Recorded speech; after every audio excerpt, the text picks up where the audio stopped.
शहदादपुर में रोड तामीर न करण खिलाफ सूफी रागी मांझी फ़कीर जी अॻवानी में राग ॻाए अनोखो एहतजाज कयो वियो। खडलो बरहूण रोड जी नई सिर तामीर ऐं बुनियादी हक़नि लाइ मांझी फ़कीर जी अॻवानी में अली चौक खां प्रेस क्लब ताईं साधन ऐं आवाज़नि सां अनोखो एहतजाज कयो वियो। सूफी रागी मांझी फ़कीर हुक्मराननि खे गीत ऐं शाइरी ज़रिए बुनियादी मसइलनि जी खोट बाबति राग ज़रिए आगाही ॾिनी। सूफी रागी मांझी फ़कीर हुक्मराननि खे गीत ऐं शाइरी ज़रिए बुनियादी मसइलनि जी खोट बाबति आगाही ॾिनी। उन मौक़े ते मांझी फ़कीर जो चवणु हो त मादनियात सां मालामाल ज़िले सां गॾिजे सरसब्ज़ ऐं ज़रई हवाले सां ज़िले में करंगीअ जी हॾीअ जी हैसियत रखंदड़ बरहूण जो रोड अचु वञु जे क़ाबिल नाहे। हुन चयो त 200 खां मथे क़दीम ॻोठनि जे रहवासियुनि खे इस्पताल तोड़े ॿिए तरफ़ अचु वञु में सख़्त अज़ाब खे भोगणो पवे थो। मांझी फ़कीर चयो त बार बार एहतजाज बावजूद केर बि दांहुं ॿुधण लाइ तयारु नाहे।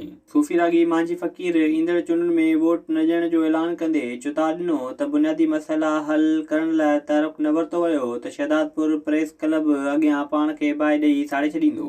विज़िट कयो अवामी आवाज़ मीडिया ग्रुप जी वेबसाइट awamiawaz.pk